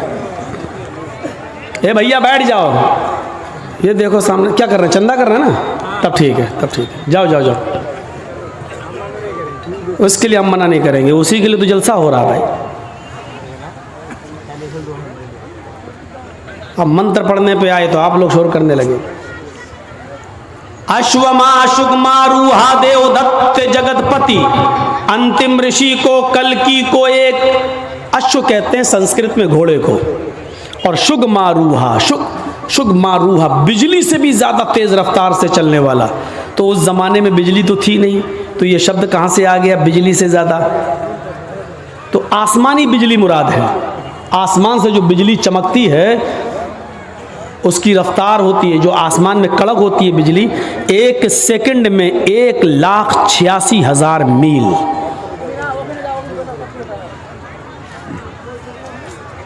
ये देखो इधर तकरीर भी सुन रहा हूं, मोबाइल में ऐसे कर रहा हूं। तो ऐसा घोड़ा दिया जाएगा अंतिम ऋषि को, आखिरी नबी को ऐसा घोड़ा मिलेगा, शुगमारूहा, जो बिजली से भी ज्यादा तेज रफ्तार से चलेगा, बिजली से भी ज्यादा तेज रफ्तार से। और वो घोड़ा कौन देगा? देवदत्त, देव अल्लाह, ईश्वर, भगवान दत्त देगा। वो घोड़ा अल्लाह की तरफ से, ईश्वर की तरफ से उसको दिया जाएगा, गॉड गिफ्ट, अल्लाह की तरफ से उसको मिलेगा। और किसको मिलेगा? उसका नाम आगे आ रहा, जगतपति। अश्वमा, एक घोड़ा दिया जाएगा, शुगमारूहा, जो बिजली से भी ज्यादा तेज स्पीड से चलेगा, देवदत्त ईश्वर की ओर से मिलेगा। जगतपति, उसको दिया जाएगा जो पूरे विश्व का, पूरी दुनिया का पति होगा, पूरी दुनिया का रक्षक होगा, पूरी दुनिया का हिफाजत करने वाला, पूरे विश्व का रक्षक। पति के माना रक्षक, पति के माना दूल्हा नहीं होता है। पति इसीलिए कहा जाता है किसी औरत के दूल्हा को, क्योंकि वो अपनी पत्नी की इज्जत और उसकी आबरू की रक्षा करता है। उसको क्या कहा जाता है? पति। ये इसका पति है। पति का मतलब रक्षक है। यानी एक मर्द ने किसी औरत से निकाह करके उसको अपनी रक्षा में ले लिया है, अब उसको हजारों गंदी नजरों से बचा लिया है, उसका वो रक्षक हो गया है, उसका वो मुहाफिज हो गया है। तो पति का माना क्या होता है? मुहाफिज। पति के माना दूल्हा नहीं होता है। अगर पति के माना दूल्हा किया जाने लगे तो बहुत गड़बड़ी पैदा हो जाएगी। सेनापति, तर्जुमा करो, क्या करोगे? पूरी सेना का दूल्हा। सेना का कोई दूल्हा होता? सेनापति का मतलब पूरी सेना का रक्षक। राष्ट्रपति, क्या तर्जुमा करोगे? पूरे राष्ट्र का, पूरे देश का रक्षक। अगर पति का माना दूल्हा करोगे तो क्या मतलब? पूरे देश का दूल्हा। भारत में जितनी औरतें सबका दूल्हा है वो। पति का माना यहाँ दूल्हा नहीं होगा। जिसके पास लाखों रुपए होते हैं उसको कहते हैं लखपति, जिसके पास 1-2 करोड़ रुपया होता है उसको क्या कहते हैं, करोड़पति। तो लखपति और करोड़पति का मतलब ये नहीं होता लाखों औरतों का दूल्हा और करोड़ों औरतों का दूल्हा, बल्कि इनका मुहाफिज, इनका रक्षक, इनका मालिक। मुहम्मदुर रसूलुल्लाह के लिए शब्द क्या इस्तेमाल हुआ, जगत पति। पूरे जगत मानी दुनिया, और पति मानी जगत मानी वर्ल्ड, जगत मानी विश्व, और पति मानी रक्षक। पूरे दुनिया का, पूरे विश्व का रक्षक। अरबी में इसका तर्जमा करेंगे तो आप क्या करेंगे, जगतपति का रहमतुल लिल आलमीन, पूरी कायनात के लिए रहमत बनकर। रक्षा बगैर रहम के नहीं होती है, रक्षा बगैर रहम के नहीं हो सकती है। जिस लीडर या जिस नेता के दिल से रहम निकाल लिया जाए वो देश को बर्बाद कर देता है। मिसाल नहीं दूंगा, नाम नहीं लूंगा, हमसे ज्यादा समझदार है। बंगाल होता तो नाम ले लेता मैं, नहीं है बंगाल। मेरे भाइयों सुनिए, बोलना मुझे है, कौन बोल रहा है ये बंगाल? तुम्हारे मशवरे से बोलूंगा। तुम राजीव गांधी हो कि तुम्हारा हुक्म चलेगा मेरे ऊपर? खामोशी से सुनिए ना। ये लोग चाहते हैं मेरा चैनल चले, इसी को काट काट के दिखा देंगे। तो जिस देश के लीडर से, जिस नेता से रहम निकाल लिया जाए वो कभी देश की रक्षा नहीं कर सकता है। हज्जाज इब्ने यूसुफ से रहम निकाल लिया गया, बर्बाद कर दिया। हिटलर से रहम निकाल दिया गया, यहूदियों को कत्ल कर दिया। लेकिन हिटलर ने सारे यहूदियों को मारा, कुछ यहूदियों को छोड़ दिया था। यहूदियों को छोड़ दिया था, कुछ यहूदियों को छोड़ा था। लेकिन उसने एक बहुत बड़ा ऐतिहासिक और हिस्ट्रिकल वर्ड इस्तेमाल किया था। लोगों, मैं कुछ यहूदियों को जानबूझकर इसलिए छोड़ रहा हूं, मैं चाहूं तो इनको भी कत्ल कर सकता हूं, मैं चाहूं तो इनको भी मार सकता हूं, लेकिन इन यहूदियों को जानबूझकर मैं इसलिए जिंदा छोड़ रहा हूं ताकि बाद में आने वाली नस्ल को इस बात का अंदाजा हो जाए कि ये कितनी हरामी कौम है, ये कितनी नालायक कौम है, ये कितनी गंदी कौम है, और मैंने इन यहूदियों को क्यों कत्ल किया है ये बाद में आने वाली नस्ल को पता चल जाए। आज यकीन मानिए, हिटलर ने उन यहूदियों को छोड़कर एहसास जरूर दिलाया है कि वाकई यहूदी दुनिया की सबसे बड़ी कमजोर और सबसे बड़ी नालायक और सबसे बड़ी हरामी कौम अगर कोई है तो वो ये यहूदी है। और नहीं यकीन आता है तो इजराइल को देख लो, जो अमेरिका की गोद में उसका नाजायज बच्चा पल रहा है। इजराइल कौन है? अमेरिका की नाजायज औलाद, और ये उसकी नाजायज औलाद पल रही है। सारे अरब मुल्क आज नाइत्तेफाकी का शिकार हैं, इसलिए इजराइल अपनी मनमानी चला रहा है। अल्लाह रब्बुल आलमीन हमें मुत्तहिद होने की तौफीक अता फरमाए, हमें इत्तिफाक और इत्तिहाद हमारे दिलों में पैदा फरमा दे। मेरे भाइयों, इस चीज़ को याद रखिए, जगतपति, पूरे दुनिया का मुहाफिज, रहमतुल लिल आलमीन। एक घोड़ा दिया जाएगा जो बिजली से भी ज़्यादा तेज़ रफ्तार से चलेगा। तो चीज़ें याद रखना, एक घोड़ा दिया जाएगा जो बिजली से भी ज़्यादा तेज़ रफ्तार से चलेगा। ईश्वर की तरफ से वो घोड़ा मिलेगा, उसको दिया जाएगा जो पूरे विश्व का रक्षक होगा, पूरी दुनिया का मुहाफिज होगा। आसिना साधु मनम शटेश्वर्या बुलंदिता, और जिसकी जिंदगी साधुओं के मानिंद, साधुओं के समान गुजरेगी। एक एक चीज पर अभी मैं बोलूंगा। साधु आसिना साधु मनम, साधुओं की तरह वो अपनी जिंदगी गुजारेगा। शटेश्वर्या बुलंदिता, और उस जगतपति के अंदर 8 खूबियां पाई जाएंगी, 8 गुण उसके अंदर पाए जाएंगे, 8 खूबियां उसके अंदर भरी होंगी। वो 8 खूबियां क्या हैं? अष्टो गुणा, वो 8 खूबियों के नाम गिनाए। अल्पभाषी, वो बहुत कम बोलने वाला होगा। इन 8 चीजों को याद रख लीजिएगा। अल्पभाषी, वो कम बोलेगा, पहली चीज। बहुभाषी, भविष्य की, मुस्तकबिल की, फ्यूचर की बातें बताएगा। ज्ञानी, पढ़ा लिखा ज्ञानी, बहुत ज्यादा इल्म वाला होगा। अभी इसकी तशरीह करूंगा। श्रुतु ज्ञानी, चौथी खूबी, ये इल्म उसको सुनकर मिलेगा, यानी उसने किसी उस्ताद से पढ़ा नहीं होगा। श्रुतु ज्ञानी, ये इल्म उसने सुनकर हासिल किया होगा। श्रुतु ज्ञानी, सुनकर। चार चीजें हो गई। पहली चीज, अल्पभाषी, कम बोलेगा। चार याद रखना। हम किसी को भी खड़ा करके पूछ सकते हैं, और जिसकी गर्दन नीचे होगी उसी को सबसे पहले खड़ा करेंगे हम। चार चीजें पहले याद कर लो। कम बोलने वाला होगा, एक। फ्यूचर की, मुस्तकबिल की बातें बताएगा, दो।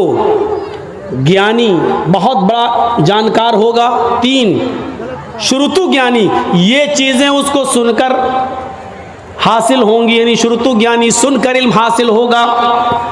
चार चीजें। अब चार चीजें यहां देखो। पराक्रमी, बहुत बड़ा बहादुर होगा। पराक्रमी, बहुत बड़ा बहादुर होगा। दानी, खैरात करने वाला होगा। उसके पास कोई भी चीज आएगी रुकेगी नहीं, वो गरीबों में खैरात कर देगा। खैरात करने वाला होगा दानी। कृतज्ञ, एहसान करेगा लोगों पर, लेकिन उस एहसान को जताएगा नहीं। सातवीं चीज, वो एहसान करने वाला होगा लेकिन एहसान करके जताएगा नहीं। और आठवीं चीज, कृपालु, दयावान होगा। उससे ज्यादा दयालु कोई नहीं होगा, उससे ज्यादा रहम दिल कोई नहीं होगा। ये 8 खूबियां बताई गई हैं, और ये 8 खूबियां महाभारत के अंदर बताई गई हैं। अगरचे इससे पहले वाला मंत्र श्रीमद् भागवत महान पुराण के स्कंद 12 अध्याय 2 का मंत्र नंबर 19 है, जो मैंने आपके सामने पेश कर दिया, पढ़ दिया है। अब एक एक चीज देख लो। अश्वमा शुगमारूहा, ऐसा घोड़ा दिया जाएगा जो बिजली से भी ज्यादा तेज रफ्तार से चलेगा। अल्लाह के नबी को एक ऐसी सवारी मिली थी जो बिजली से ज्यादा तेज रफ्तार चलती थी। अरबी जबान में बिजली को क्या कहते हैं? बर्क, अल बर्क, आसमान की बिजली को। और ये लाइट वाली बिजली जो जलती है, जो हमारे यहाँ करंट आता है, उसको अलकहरूबा बोलते हैं। ये करंट वाली बिजली अलकहरूबा, ये नहीं, अल बर्क, जो आसमान पे बिजली चमकती है उसको क्या बोलते हैं अरबी में? बर्क। और अल्लाह के रसूल को जो सवारी मिली थी उसको क्या कहते हैं? बुर्राक। बर्क से बना है बुर्राक। शुगमारूहा, बिजली से ज्यादा तेज रफ्तारी से चलने वाली बुर्राक, जिस पर अल्लाह के नबी बैठकर सफर किए, जन्नत और जहन्नम देखकर आए, बैतुल मुकद्दस का सफर किए। इसकी रफ्तार कितनी थी? खुद अल्लाह के नबी बयान करते हैं कि जब मैं बुर्राक पर बैठा और बुर्राक मुझे लेकर चली, तो जहां तक मेरी नजर जाती थी वहां तक उसका पहला कदम। इंसान की नजर कहां तक जाती है आप उसका अंदाजा नहीं लगा सकते हैं। ये लीजिए, मैंने आसमान पर नजर उठाई और 9 करोड़ 30 लाख मील की ऊंचाई पर हमने सूरज को देख लिया। हमने नजर उठाई 2,40,000 मील की दूरी पर हमने चांद को देख लिया। मेरे भाइयों, हमारी नजर जहां तक जा रही है उसका पहला कदम वहां तक होता था। अब आप अंदाजा लगा सकते हैं उसकी रफ्तार कितनी तेज होगी। तो अश्वमा शुगमारूहा, बिल्कुल वही चीज, बिजली से ज्यादा तेज रफ्तारी से चलने वाली सवारी। ये अल्लाह के नबी को मिली थी कि नहीं मिली थी? देवदत्त अल्लाह की तरफ से मिलेगी, अल्लाह की तरफ से ही मिली थी। लेकिन बुर्राक पर बैठकर सफर करके जन्नत जहन्नम देखकर आने के बाद अल्लाह के नबी ने जमीन पर जब कदम रखा तो ये नहीं कहा कि अब मैं ऊंट का सफर नहीं करूंगा, अब मैं घोड़े का सफर नहीं करूंगा, मैं तो बुर्राक में बैठ के आया हूं। जर्जिस साहब को अगर 4 व्हीलर मिल जाए तो अब मोटरसाइकिल नहीं चलाएंगे। अरे नहीं, क्यों? 4 पहिया चलाने के बाद मोटरसाइकिल, मेरी इंसल्ट हो जाएगी। जिसके पास साइकिल हो और मोटरसाइकिल बाइक उसको मिल जाए, चाहे वो भीग ही में क्यों ना मिली हो, लेकिन उसका घमंड इतना बढ़ जाएगा, बाइक चलाने के बाद साइकिल चलाएंगे। लोग क्या कहेंगे, मेरे दोस्त क्या कहेंगे, साइकिल बाइक चलाने वाला, मतलब भीग में मिली हुई बाइक चला रहा है, वो शर्म महसूस नहीं कर रहा है। जबकि चुल्लू भर पानी में डूब के मर जाना चाहिए उस बाइक पर बैठने से पहले। किस बाइक पर? जो भीख में मिली है। समझ रहे हैं ना? भीख, अरे जो लड़की के बाप ने दी है, शादी के मौके पर ले अपने दामाद को, बैठ, साइकिल चलाने में शर्म आ रही है, भीख मंगनी गाड़ी पे बैठने में शर्म नहीं आ रही है, जबकि चुल्लू भर पानी में उसी वक्त डूब के मर जाना चाहिए कि किस पे बैठे हैं? ससुर की दी हुई गाड़ी पर। जबकि शर्म की बात ये होनी चाहिए, इस पे तो फख्र कर रहा है। कहां से? ससुराल से मिली, ससुराल से, इस पे फख्र कर रहा है। लेकिन साइकिल नहीं चला सकता, क्यों? बाइक चला ली, अब साइकिल नहीं चलाऊंगा, साइकिल चलाऊंगा तो इंसल्ट होगी। अबे इंसल्ट तो तेरी तब हो रही है जब तूने ससुराल से मांग ली और भिख मंगनी गाड़ी पर बैठ गया, इंटरनेशनल भिखारी बनकर उसको चला रहा है। ये इंसल्ट तो तब तुझे महसूस करनी चाहिए थी अपनी, लेकिन तब नहीं कर रहा है। अल्लाह के रसूल जब बुर्राक पर बैठे, लेकिन जब जमीन पर आए तो आपने घोड़े का भी सफर किया, ऊंट का भी सफर किया, बल्कि ऊंटनी को तो अल्लाह के रसूल की प्यारी सवारी बताया। उष्ट्रायस्य परवाहिड़ो बधूमंतो द्युदशा। अथर्ववेद के 20वें कांड के अंदर 127वें सूक्त का दूसरे मंत्र में यह कहा गया है कि उसकी प्यारी सवारी ऊंट होगी, वो अक्सर ऊंट का सफर करेगा, ऊंट पर बैठेगा। ये उसकी प्यारी सवारी बताई गई है, प्यारी सवारी, यानी ऐसे इलाके में आएगा जहां ऊंटों पर सवारी करने का चलन होगा।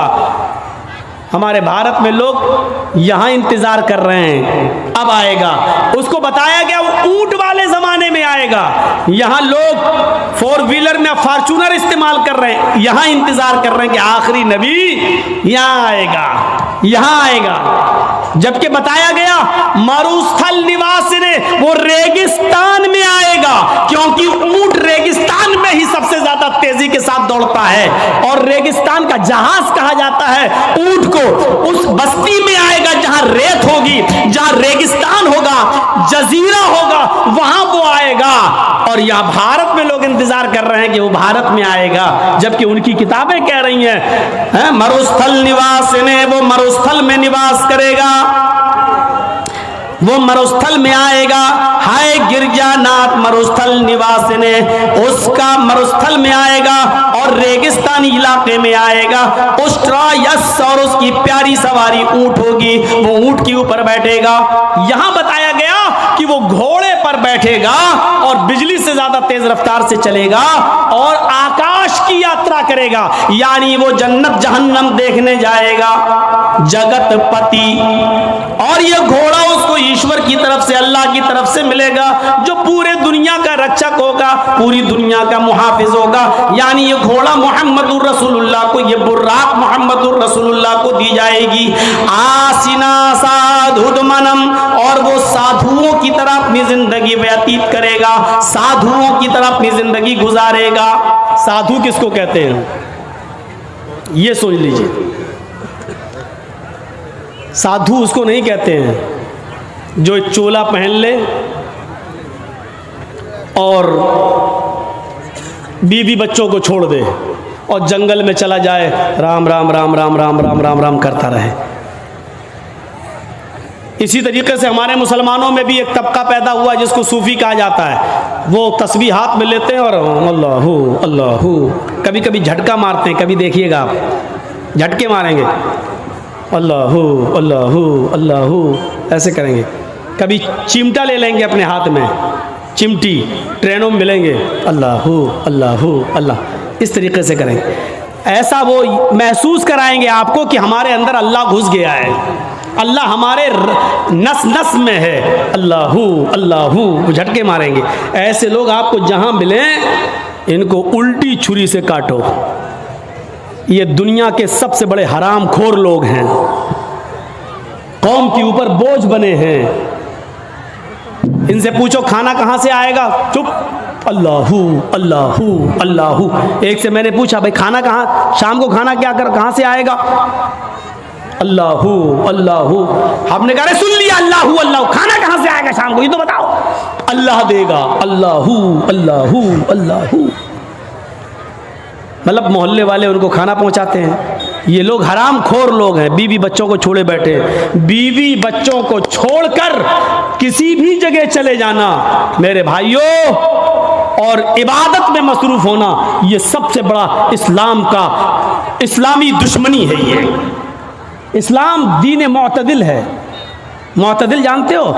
इस्लाम नमाज का हुक्म तो देता है, लेकिन पूरा दिन और पूरी रात मुसल्ला बिछा के नमाज पढ़ने की इजाजत आपको नहीं देता है। इस्लाम आपको रोजा रखने का हुक्म तो देता है, लेकिन कंटिन्यू और मुसलसल 12 महीने हर रोज रोजा रखने की इजाजत आपको नहीं देता है। इस्लाम आपको ज़कात देने का हुक्म तो देता है, लेकिन अपना सारा माल अल्लाह की राह में लुटा देना और खुद फकीर बन जाना, गरीब बन जाना, इसकी इजाजत इस्लाम आपको नहीं देता है। इस्लाम आपको हज की इजाजत तो देता है कि हज कीजिए, लेकिन यह नहीं कहता कि हज करने के लिए तुम अपना घर बेच दो, अपना मकान बेच दो, अपनी दुकान बेच दो, लेकिन हज करो।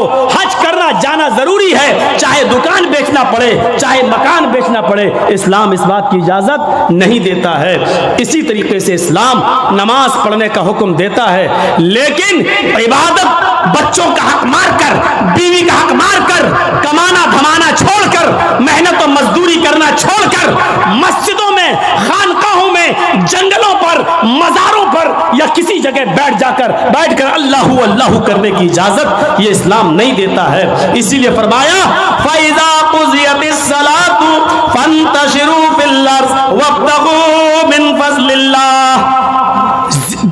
दिनों में सबसे अच्छा दिन जुमे का दिन है, लेकिन जुमे का दिन भी पूरी की पूरी इबादत का दिन नहीं है। सबसे आला और अफजल दिन जुमे का है, लेकिन जुमे का दिन भी पूरा का पूरा सुबह से शाम तक अल्लाह की इबादत में नहीं लगा सकते हो। जब जुमे की नमाज पढ़ लो, जब जुमे की नमाज पूरी कर ली जाए, फंतशिरू फिल अर्ज़, तो हमारी जमीन में फैल जाओ, वब्तगू मिन फ़ज़लिल्लाह, हमने जो रिज़्क़ उतारा है उसको तलाश करो, मेहनत करो, मजदूरी करो, रिक्शा चलाओ, दुकान पे बैठो, हलाल रोजी जो हमने उतारी है उसको कमाओ और अपने बीवी बच्चों को खिलाओ। जुमे का दिन सबसे बड़ा दिन, जुमे का दिन सबसे अफजल दिन, जुमे का दिन सैयदुल अय्याम, तमाम दिनों में सबसे बेहतर, तमाम दिनों का सरदार है जुमे का दिन। लेकिन इसके बावजूद अल्लाह के रसूल ने पूरा का पूरा दिन इबादत का नहीं रखा है। और क्या फरमाया?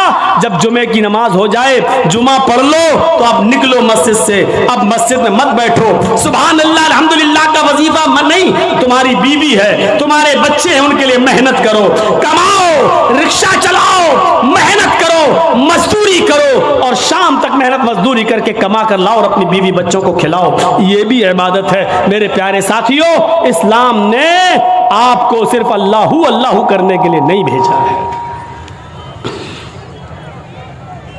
तो वो साधु होगा, साधुओं की तरह अपनी जिंदगी गुजारेगा। साधु उसको कहते हैं जिसके पास किसी चीज की कमी ना हो, न दौलत की, ना जमीन और जायदाद की, जिसके पास सब कुछ हो, लेकिन उसने अपने ऊपर खर्च ना किया हो, बल्कि उसको गरीबों और मिस्कीनों पर खर्च कर दिया हो। साधु किसको कहते हैं? सुन लीजिए, ये साधु नहीं है। ये आप जिनको समझ रहे हैं, आसाराम हो, राम रहीम हो, बाबा रामदेव हो, या हमारे यूपी वाले हों, ये साधु नहीं है। साधु कहते हैं कि जिसके पास सब कुछ हो, लेकिन उसने अपने ऊपर खर्च ना किया हो, गरीबों और मिस्कीनों में लुटा दिया हो। इस साधु की परिभाषा में, इस साधु के इंट्रोडक्शन में सिर्फ मुहम्मदुर रसूलुल्लाह पूरे उतरते हैं। आपके पास किसी चीज की कमी नहीं थी, सब कुछ था। आप कुर्बानी करते हैं ना बकरा ईद पर? कितना बकरा कुर्बानी करते हैं? 1, 2 गाय की कुर्बानी देते हैं। कितने लोग उसमें हिस्सा लेते हैं? 1 गाय में 7। आपने 1 हिस्सा ले लोगे, 2 हिस्सा ले लोगे, 3 हिस्सा ले लोगे, और क्या, या ज्यादा से ज्यादा पूरी गाय कर लोगे। क्या कभी किसी को सुना है कि उसने 100 बकरे कुर्बानी किए हों? नहीं। अल्लाह के रसूल सल्लल्लाहु अलैहि वसल्लम ने 100 ऊंट कुर्बान किए थे। बकरीद के दिन 10वीं जिलहिज्जा को कितने ऊंट? 100। और ऊंट नहीं, सुर्ख ऊंट। अरब के अंदर सुर्ख ऊंट की बहुत कीमत है। जो लोग अरब में रहते हैं उनको मालूम है, सुर्ख ऊंट बहुत कीमती होता, बहुत महंगा होता है। जैसे आपके यहाँ कोई बकरा जिसकी खाल पर अगर अल्लाह लिखा हुआ आ जाए या मोहम्मद लिखा हुआ आ जाए तो उसकी कीमत बढ़ा दिया जाता है, बढ़ जाती है। 1.5 लाख, 2 लाख, 2.5 लाख। एक मरतबा मैं मार्केट में गया तो आदमी दिखाने लगा कि उसमें लिखा है मोहम्मद लिखा है। हमने कहा चलिए होगा, लिखा होगा, चलिए कीमत क्या है? कहता है 2.5 लाख। मैंने कहा क्यों? कहने लगा मोहम्मद लिखा है। मैंने कहा अच्छा ऐसा करो कि बकरा मुझे दे दो जितने का है, खाल में तुम्हें दे दूंगा। है मैं क्या करूंगा? तो मैंने कहा मैं क्या करूंगा? क्या इस खाल को हम अपने घर रख सकते हैं? इस पर भी गरीब का हक है। क्या बकरे को ज़िबा करने के बाद ये खाल हमारी 2 लाख में बिकेगी, 1.5 लाख में बिकेगी?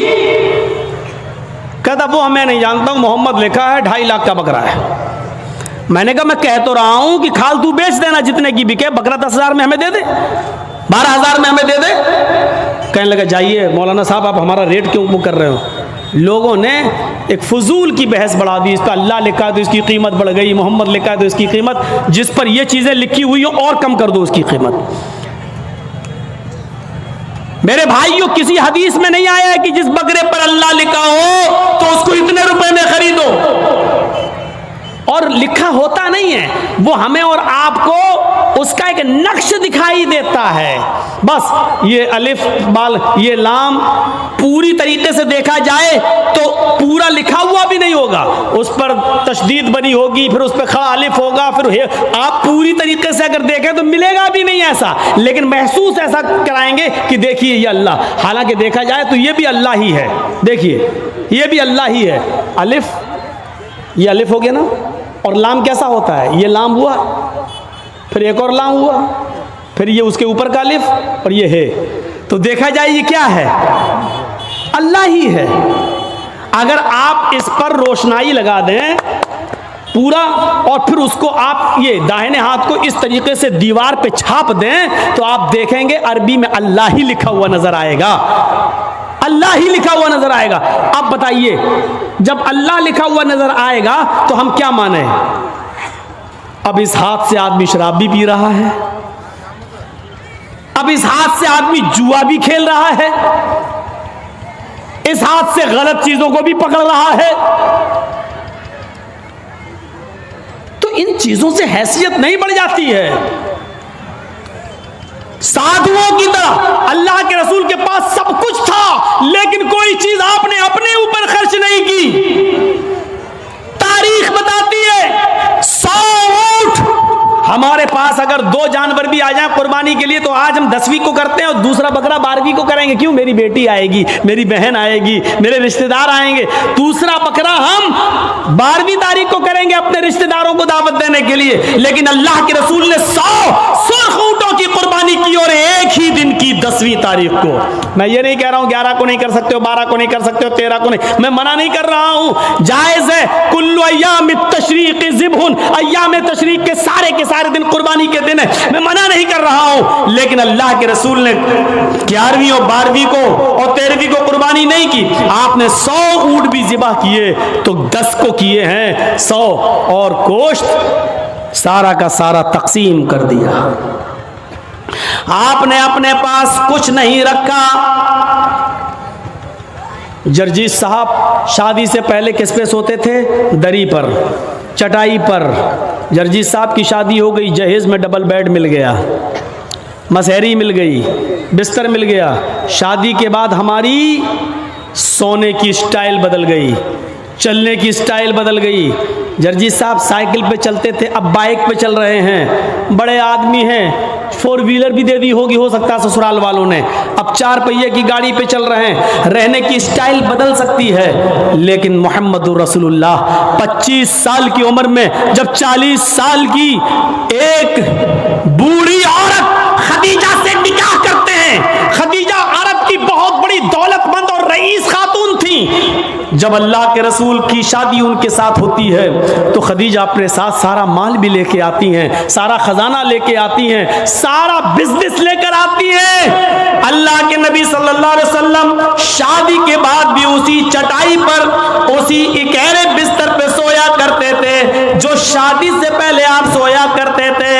आप ताज्जुब करेंगे, एक बार अल्लाह के नबी सल्लल्लाहु अलैहि वसल्लम जिस बिस्तर पे सो रहे थे, हजरत आयशा ने उस बिस्तर पर लेट कर देखा जो काफी गड़ रही थी। फरमाया अल्लाह के नबी को ये बिस्तर कितना गड़ता होगा, कितना चुभता होगा। हजरत आयशा ने उस बिस्तर को दोहरा कर दिया, दोहरा इकहरा था उसको दोहरा कर दिया ताकि थोड़ा सा नरम हो जाए। अल्लाह के नबी उस बिस्तर पे सो जाते हैं, तहज्जुद की नमाज में नहीं उठ पाते हैं। जब आंख खुली तो फजर का वक्त था, फजर की नमाज पढ़ाने के बाद जब घर पे आते हैं तो पूछते हैं आयशा तुमने बिस्तर पर ऐसी कौन सी चीज बिछा दी थी? आयशा तुमने बिस्तर पर ऐसा क्या बिछा दिया था? आज मुझे नींद आ गई और मैं रात में अल्लाह की इबादत न कर सका, तहज्जुद के अंदर उठ नहीं सका। फरमाया अय अल्लाह के नबी बिस्तर के नीचे तो मैंने कुछ नहीं बिछाया, वो बिस्तर जो इकहरा था उसको मैंने दोहरा कर दिया। मैंने लेट कर देखा, आपको कैसे नींद आती होगी, वो तो काफी चुभ रहा था, काफी गड़ रहा था, मैंने उसको दोहरा कर दिया। फरमाया आयशा ऐसा मत करो, जैसा बिस्तर पहले बिछाती थी उसी तरह बिछाओ, बिस्तर को इकहरा रहने दो, मेरी पीठ पर गड़ता है तो गड़ने दो, मेरी पीठ पर चुभता है तो चुभने दो। जब बिस्तर गड़ता था चुभता था तो मेरी आंख खुल जाती थी और मैं रात में उठकर तहज्जुद की नमाज पढ़ लिया करता था, अल्लाह को याद कर लिया करता था। आयशा आइंदा बिस्तर उसी तरह बिछाओ, मेरे लिए आराम का ऐसा इंतजाम न करो कि बिस्तर पर मुझे नींद आ जाए और फिर मैं उस रात में उठकर अल्लाह को याद न कर सकूं, उस रात उठकर मैं अल्लाह को का जिक्र न कर सकूं, तहज्जुद की नमाज न पढ़ सकूं।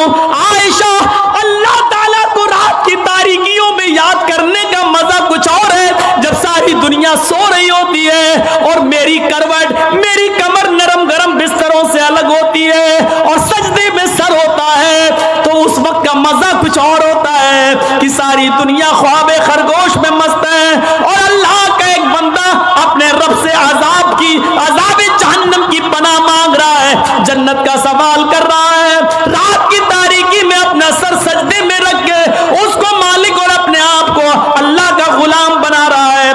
आयशा तुमने बिस्तर को ऐसे बिछा दिया कि इस बिस्तर पर मुझे इतनी नींद आ गई कि मैं रात को उठ नहीं सका।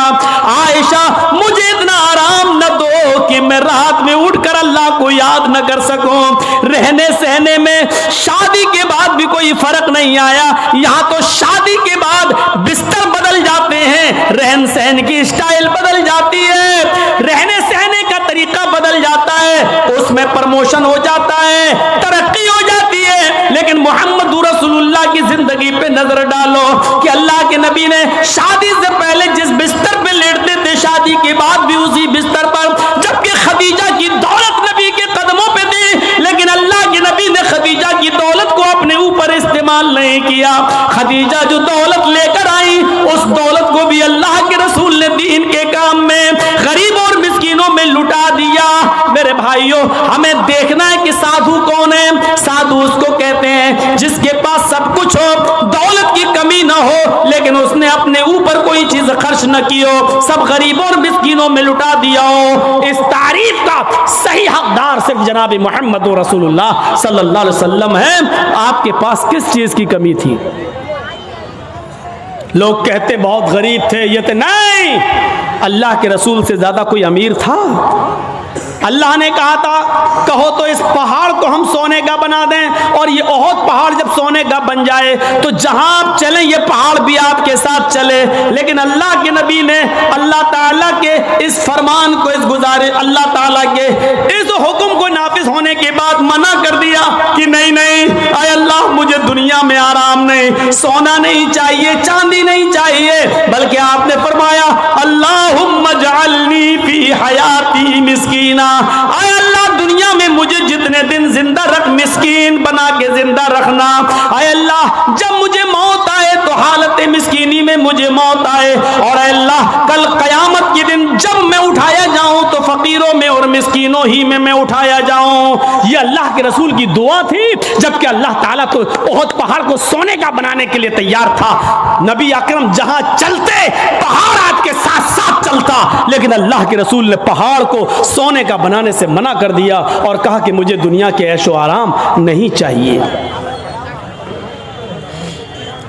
हजरत अब्दुल्ला इब्ने उमर ने बिस्तर पर लेटकर देखा तो कहा अल्लाह के नबी ये क्या है। जब अल्लाह के नबी उस बिस्तर पर सो के उठे तो देखा कि उस निशान पड़ गए। आप किसी खुरदुरी चटाई पर लेटिए, नंगी पीठ, जब आप उठेंगे तो चटाई के निशान आपकी पीठ पर पड़ जाएंगे। अल्लाह के नबी की पीठ पर जब निशान पड़े तो हजरत अब्दुल्ला इब्ने उमर ने जब ये देखा तो चीख पड़े, आए अल्लाह के रसूल, आप तो नरम यहूद और नसारा तो नरम गरम बिस्तर पर सोएं, और आप जो है ऐसी चटाई पर जिससे आपके निशान पड़ जाएं। नहीं नहीं, आज के बाद आप इस चटाई पर नहीं सोएंगे। आपने कहा फिर लवित्तखज़ना लकवतान, आज हम आपके लिए एक नरम गरम बिस्तर बना देंगे, नरम गरम गद्दे का इंतजाम कर देंगे, आप उसके ऊपर सोना। अल्लाह के नबी सल्लल्लाहु अलैहि वसल्लम ने फरमाया नहीं, आए अब्दुल्ला, मेरे लिए नरम गरम बिस्तर का इंतजाम मत करना।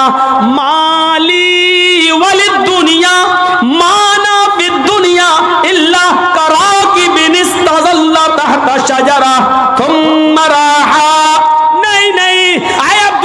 मेरे लिए नरम गरम बिस्तर नहीं, मैं तो इस दुनिया में एक मुसाफिर की तरह हूं। जैसे मुसाफिर थक जाता है तो एक सायादार दरख्त के नीचे आराम करने के लिए बैठ जाता है, थोड़ा पानी पीता है, सस्ताता है और फिर उठ के चल देता है। मैं भी इस दुनिया में एक मुसाफिर की तरह हूं, चंद दिन रहूंगा और फिर ये दुनिया छोड़ के चला जाऊंगा, फिर इस दुनिया से मैं निकल जाऊंगा। मैं तो एक मुसाफिर की तरह हूं। नहीं नहीं, एक हदीस में आता है आपने हजरत उमर को सख्ती से मना किया था, मेरे लिए नरम गरम बिस्तर न बनाना। लहुम फिद दुनिया व लना फिल आखिरा, ये नरम गरम बिस्तर इन यहूद और नसारा के लिए दुनिया में है और हमारे लिए आखिरत में है। हमारे लिए आखिरत के अंदर बनाए, आखिरत में है, हमारे लिए दुनिया में नहीं है, हमारे लिए आखिरत के अंदर बनाए गए हैं। इसलिए हमें दुनिया के ऐशो आराम नहीं चाहिए। साधु इसको कहते हैं जिसके पास सब कुछ हो लेकिन उसने गरीबों पर निछावर कर दिया हो, मिस्कीनों पर लुटा दिया हो, अपने पास उसने कुछ ना रखा हो। आसिना साधुत मनम, जो साधुओं की तरह अपनी जिंदगी गुजारेगा, अष्टो गुणा, और उसके अंदर 8 खूबियां पाई जाएंगी। अब 8 खूबियां भी देख लो किसके अंदर थी। अल्पभाषी, वो कम बोलेगा।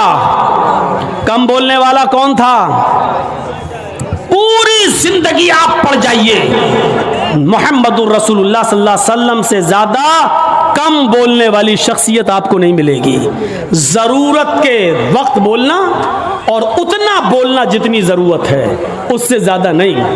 ये हमारे और आपके यहाँ का माहौल है, कोई ज्यादा बोल रहा है, कोई कम बोल रहा है। अल्लाह के रसूल उतना ही बोला करते थे जितनी जरूरत है। कभी कभी तो ऐसा होता था कि पूरा जवाब भी नहीं देते थे। कम बोलने का हाल ये था कि एक मर्तबा कुछ यहूदी अल्लाह के नबी के पास आए। मुस्लिम शरीफ किताबुस सलाम पढ़िए चैप्टर। नबी अकरम के घर पे आए, दरवाजे को दस्तक दी, अल्लाह के रसूल ने दरवाज़ा खोला, यहूदियों ने सलाम किया। तर हकीकत वो सलाम नहीं था, बल्कि उस सलाम के अंदर छिपी हुई बद्दुआ थी। उन यहूदियों ने आते ही कहा अस्सलामु अलैकुम या रसूल अल्लाह, अस्सलामु अलैकुम। क्या कहा? अस्सलामु अलैकुम, लेकिन कहा ऐसे, अस्सलामु अलैकुम या रसूल अल्लाह। आए अल्लाह के रसूल, आप पर मौत हो। अस्सलामु अलैकुम नहीं कहा उन्होंने, सलामती हो, बल्कि क्या कहा? अस्सलामु अलैकुम, मौत हो आप पर, बर्बाद हो जाएं आप। तो अल्लाह के रसूल सल्लल्लाहु अलैहि वसल्लम समझ गए, आपने सुन लिया। इन यहूदियों ने अस्सलामु अलैकुम नहीं कहा, बल्कि इन यहूदियों ने क्या कहा? अस्सलामु अलैकुम। तो अल्लाह के रसूल ने इतना कम जवाब दिया, मुख्तसर, चूंकि आप कम बोलते थे, आपने उसका बहुत ही शॉर्ट में जवाब दिया, वालेकुम। यहूदी झिलमिला गए, यहूदियों ने कहा अस्सलामु अलैकुम, मौत हो आप पर। आपने उसके जवाब में सिर्फ इतना कहा वा अलैकुम, तुम पर हो, यानी जो तुम मुझ पर भेज रहे हो वो तुम पर हो। हजरत आयशा ने जब सुना तो उन्होंने अंदर से पर्दे की ओर से चीखते हुए कहा वालेकुमुस्सलाम या यहूद व लानतुल्लाह, आए यहूदियों, मेरे शौहर पर तुम मौत भेजते हो, तुम पर मौत हो और अल्लाह की लानत हो। तो अल्लाह के रसूल ने हजरत आयशा को डांटा था और कहा था आयशा ये तुमने गलत किया, आयशा तुम्हें ऐसा नहीं करना था। हजरत आयशा ने कहा अल्लाह के रसूल आपने सुना नहीं, आप पर मौत भेज रहे हैं वो। अल्लाह के नबी ने कहा आयशा क्या तुमने सुना नहीं मैंने उनको क्या जवाब दिया? उन्होंने कहा अस्सलामु अलैकुम, मैंने कह दिया वालेकुम। जो उन्होंने मुझ पर भेजा मैं उनको भेज चुका हूं, मैं उनको बोल चुका हूं। तुमने अपनी तरफ से ज्यादती की है, गलत किया, जाओ माफी मांगो तुम। मेरे प्यारे साथियों, तसव्वुर करें आप अल्लाह के नबी कितना कम बोलते थे। कम बोलने को अपनी आदत बनाइए, जरूरत के तहत बोलिए, क्योंकि जबान से ही अक्सर गुनाह होते हैं। ज्यादा जबान इस्तेमाल करोगे फिसलेगी। इसलिए हजरत अबू बकर सिद्दीक कभी कभी कान में मिसवाक लगाते थे। यह मिसवाक, नमाज का टाइम हुआ, मिसवाक किया, फिर कान में लगा लिया। इस मिसवाक को एक बार अपने दाहिने हाथ में पकड़े और जबान खींच रहे थे ऐसे, और मिसवाक जबान पे मार रहे थे ऐसे। हजरत उमर ने कहा ये क्या कर रहे हो? कहा इस जबान को सजा दे रहा हूं। कहा किस बात की? यही ज्यादा बोलती है, इसको औकात में रख रहा हूं, इसको बता रहा हूं, देख अगर ज्यादा बोलने का काम तूने किया तो तेरी पिटाई लगेगी इस मिसवाक से। ऐसा मैं इसलिए कर रहा हूं ताकि जबान हमारी कंट्रोल में रहे, क्योंकि अक्सर लोग जहन्नम में जबान की वजह से जाते हैं। यही वजह थी कि अल्लाह के नबी सल्लल्लाहु अलैहि वसल्लम ने जन्नत में जाने वाले लोगों की जब एक लिस्ट तैयार की तो उन नौजवानों को नहीं भूला। फरमाया आए नौजवानों, तुम मुझे दो चीजों की जमानत दो, तुम मुझे दो चीजों की जमानत दो, मैं तुम्हें जन्नत की जमानत देता हूं। मय्यज़मली, कौन है जो मुझे दो चीजों की जमानत देता है? तुम मुझे दो चीजों की गारंटी दो, मैं तुम्हें जन्नत की गारंटी देता हूं। सहाबा ने पूछा अल्लाह के नबी वो दो चीजें क्या हैं? आपने फरमाया अल फमु वल फर्ज, एक मुंह, एक जबान और दूसरी शर्मगाह यानी जिनाकारी। तुम मुझे इन दो चीजों की जमानत दे दो कि मैं जबान से जो भी बोलूंगा सच बोलूंगा, कभी झूठ नहीं बोलूंगा, कभी किसी की गीबत नहीं करूंगा, कभी किसी की बुराई नहीं करूंगा, कभी किसी की चुगली नहीं करूंगा, कभी किसी को तकलीफ नहीं पहुंचाऊंगा। और दूसरी इस बात की गारंटी दे दो कि मैं किसी की मां बहन बेटी पर गलत नजर नहीं डालूंगा और उसको कभी गलत नजर से नहीं देखूंगा, जिना नहीं करूंगा। तुम अपनी इन दो चीजों की जमानत दे दो, जो मुझे इन दो चीजों की जमानत देगा मैं उसको जन्नत की जमानत देता हूं, यानी वो मेरे साथ जन्नत के अंदर जाएगा। जबान की वजह से अक्सर लोग जहन्नम में जाते हैं और दूसरी शर्मगाह जिनाकारी की वजह से जहन्नम का शिकार होते हैं लोग। तो मेरे प्यारे साथियों, अल्लाह के रसूल बहुत कम बोला करते थे और कम बोलने का हुक्म भी दिया करते थे कि लोगों जरूरत के तहत बस बोलो, ज्यादा मत बोलो। बहुभाषिता, मुस्तकबिल की बातें बताएंगे, इसमें कोई शक नहीं कि अल्लाह के नबी ने भविष्य की बहुत सी बातें बताई, मुस्तकबिल की बहुत सी बातें बताई। कुर्बे क़यामत ऐसा होगा, ऐसा होगा, ऐसा होगा, लेकिन आपने अपनी तरफ से कुछ नहीं बताया। मा यंतिक़ु अनिल हवा इन हुवा इल्ला वह्युन यूहा, मेरे नबी अपनी तरफ से कुछ नहीं बोलते, वो जो कुछ भी बोलते हैं अल्लाह रब्बुल आलमीन की तरफ से वही के आ जाने के बाद। लेकिन मुस्तकबिल की बातें बताई, ये बात ठीक है नहीं? देखिए अल्लाह के नबी ने 1400 साल पहले फ्यूचर की ये बात बताई थी जो आज हर्फ बहर्फ साबित हो रही है। निसाउन कासियातुन आरियातुन मुमीलातुन व माइलात। एक ऐसा जमाना आ जाएगा, एक ऐसा जमाना आ जाएगा कि तुम देखोगे लोगों को, तुम देखोगे औरतों को, तुम देखोगे लेडीज को, तुम देखोगे ख्वातीन को, तुम औरतों को देखोगे कासियात, देखने में तो वो कपड़े पहने हुए दिखाई देंगी, होगा आरिया, लेकिन हकीकत में वो बरहना होंगी, हकीकत में वो नंगी होंगी। कपड़ा तो पहनेंगी लेकिन कपड़ा पहनने के बावजूद वो नंगी होंगी, वो बरहना होंगी। आज उनके कपड़े देख लो, छोड़िए शादियों का हाल, जलसे में आने वालियों को देख लो,